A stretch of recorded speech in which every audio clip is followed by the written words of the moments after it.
All right, we are continuing our discussion in 8.1. This video is over multiplying and dividing rational expressions. Go ahead and pause the video so that you can fill in the blanks that I already have listed here.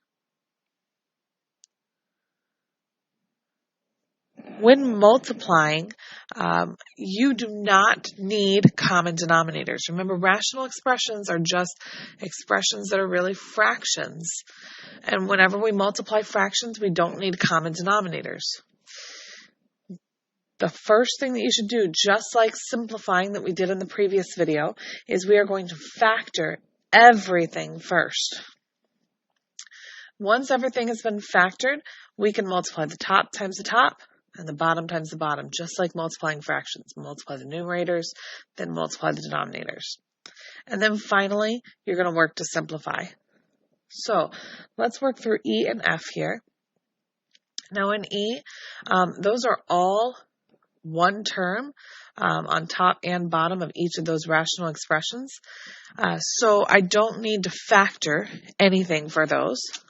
I'm just going to practice multiplying the numerators and then multiplying the denominators. So I have the top times the top.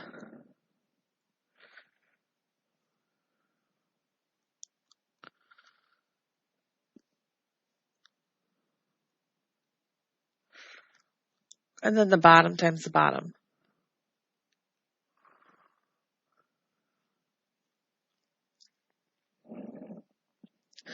So on the top, I have 27 times 8, which is 216.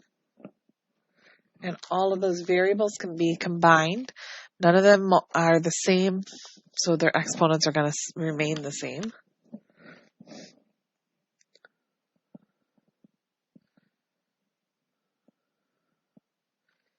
Then on the bottom, I have 16 times 9. That's 144.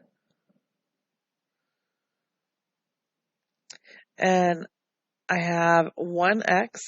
This time I now have 4 y's and 3 z's. And now we reduce or simplify. Now, the 216 and the 144, those are just a fraction that you reduce. What's the largest number that can go into both of them? And you can reduce by hand that way. Alternatively, remember your calculator can help you reduce as well. 216 over 144, and then you're going to change that to a fraction. So it reduces down to just 3 halves.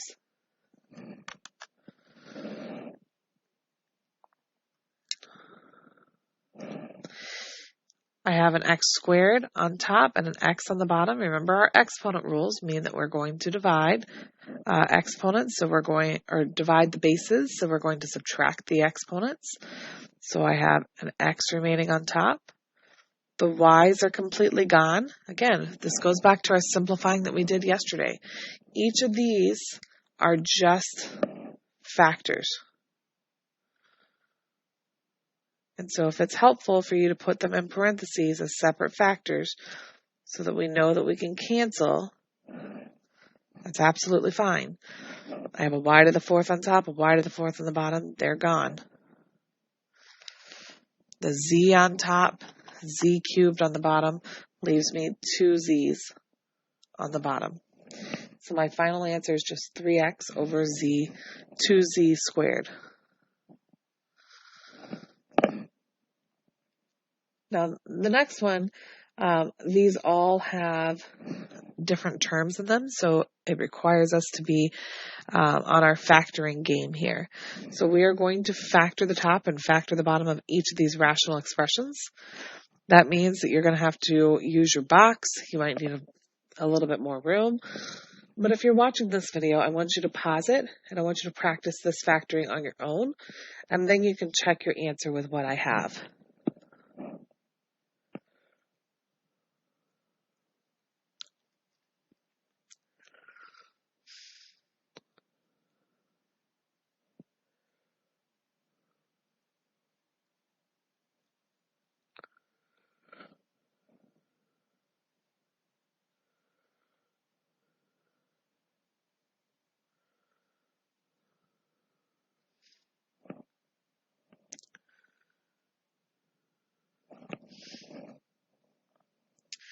This is what it should look like completely factored.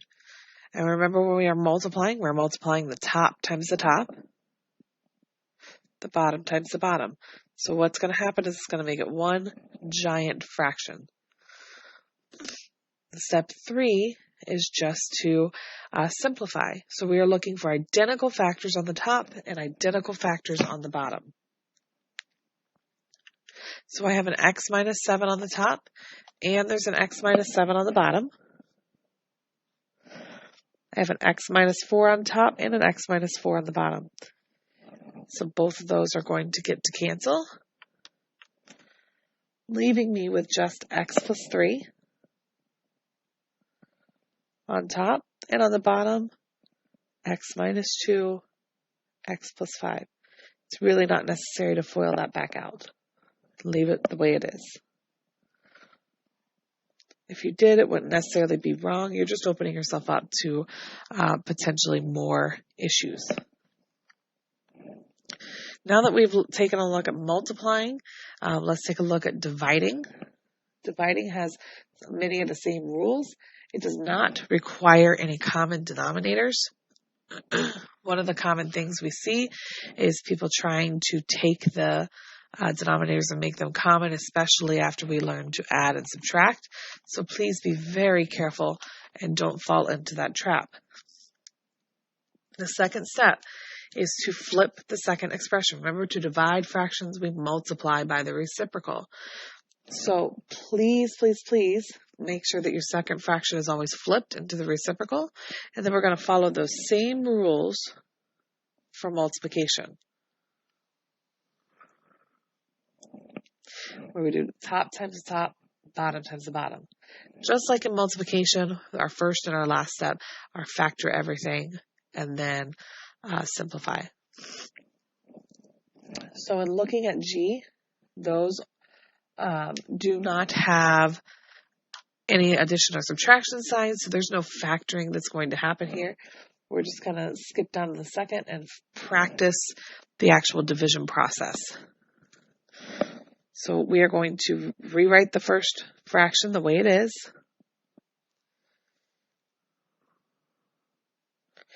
And we are going to flip the second fraction. So 26b on top, 36xy cubed on the bottom, and we're multiplying. Remember, when you multiply, it becomes top times top, bottom times bottom, one giant fraction. So on the top, I have 12 times 26, which is 312. X cubed, y, and a b. On the bottom, I have 13 times 36, which is 468. And I have an x, a y cubed, an a, and a b squared. Again, we can use our calculator to help us simplify this. So I have 312 divided by 468 and change it to a fraction. And I have 2/3.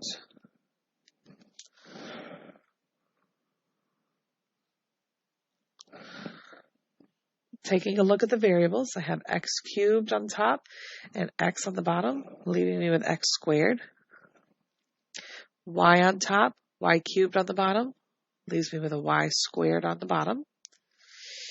The a does not have anything on top, so it just remains on the bottom. B squared on the bottom, b on top, leaves me with a b on the bottom.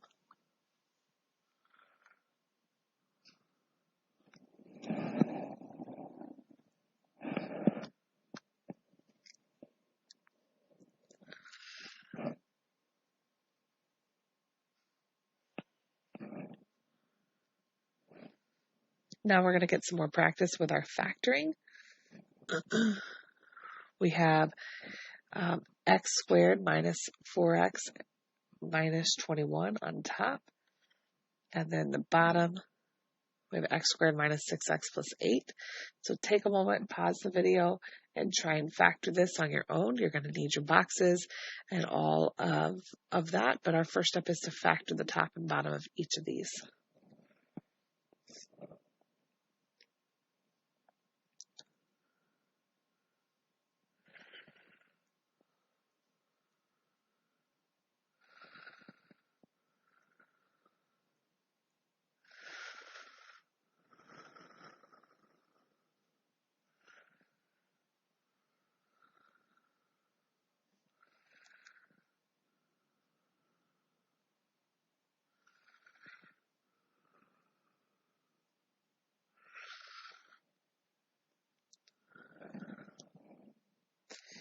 Now you may notice that this was the same factors as what we did in F above.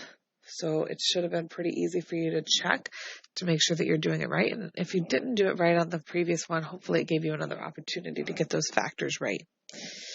So when we divide, remember we keep the first one exactly the same. X minus 7, x plus 3. The bottom, x minus 2, x minus 4. And we are going to change it to multiplication after we flip the second fraction.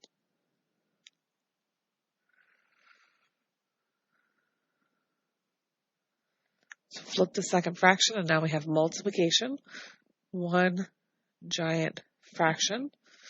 And we are checking to see, are any of these factors identical so that we can cancel?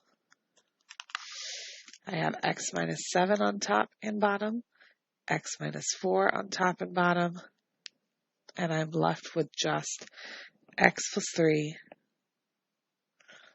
over x minus 2, x plus 5.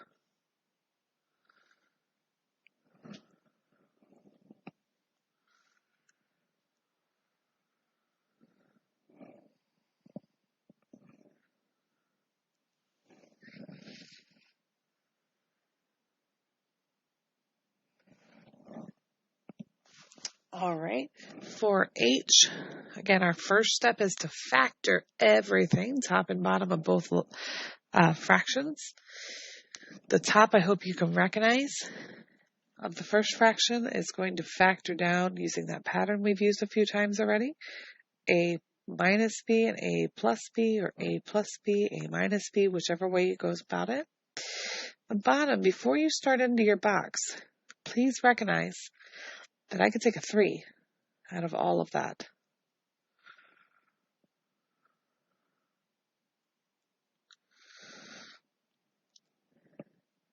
Same thing will apply over here for the top. I could take a 4 out.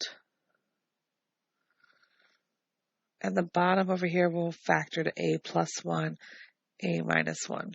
That means the only thing left that you need to factor is this a squared minus 2a plus 1. Which, if you want to pause the video and give yourself a chance to factor those.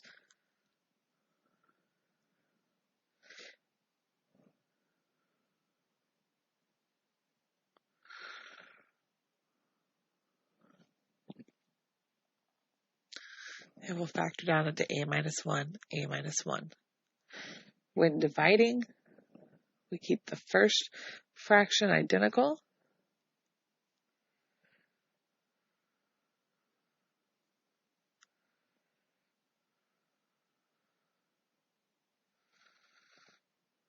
And then the second fraction is going to flip. A plus 1, a minus 1 is going to go on the top. And 4, a plus b is going to go on the bottom. And we are multiplying. Remember, multiplication, we multiply top times top, bottom times bottom. So we're looking for identical factors. I have a plus b on top, a plus b on bottom. A minus 1 on top, a minus 1 on the bottom. I don't have a 3 on the top, I don't have a 4 on the top, I don't have a minus 1 on the top, so nothing else can cancel. The top becomes a minus b, a plus 1. The bottom becomes 3 times 4, which is 12. And then I'm still left with an a minus 1.